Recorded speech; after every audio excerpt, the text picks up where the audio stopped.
2026 ခုနှစ်မေလ2ရက်နေ့တွေ့ရရှိထားတဲ့မြန်မာပြည်တွင်းနိုင်ငံရေးစီသတင်းကောင်းတွေများအစီအစဉ်ကိုတင်ဆက်လိုက်ပါတယ်။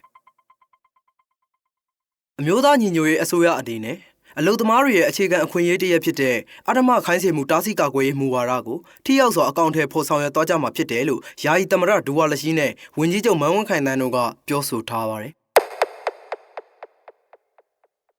မွန်ပြည်နယ်ဘီလင်းမြို့အတွင်းမှာကျင်းပပြုလုပ်ခဲ့တဲ့အာဝါရီပွဲကပြန်လာတဲ့လူငယ်23ဦးကိုစစ်ကော်မရှင်တပ်ကပေါ်တာဆွဲဖမ်းဆီးခဲ့ပြီးတအုပ်ကိုငွေကျပ်300နဲ့ပြန်ပြီးရွေးခိုင်းနေတယ်လို့ဒေသခံပြည်သူတွေထံကသိရပါတယ်။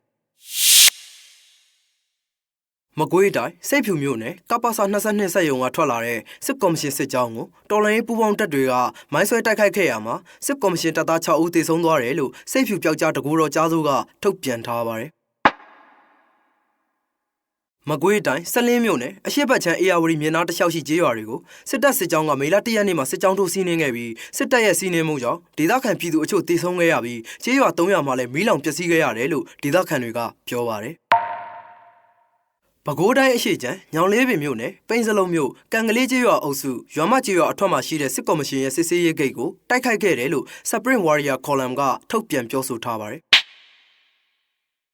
မကွေးတိုင်းအောင်လံမြို့ကနေတောင်တွင်းကြီးမြို့ကိုလာတဲ့စစ်ကော်မရှင်တပ်ရဲ့လက်နက်တင်ကားကိုမိုင်းဆွဲတိုက်ခိုက်ခဲ့ရမှာစစ်သားတွေထိခိုက်ဒေဆုံးမှုရှိခဲ့တယ်လို့ပြည်သူ့ကာကွယ်ရေးတပ်ဖွဲ့ပုံနာဝတီတောင်တွင်းကြီးတာဝန်ရှိသူတဦးထံကသိရပါတယ်။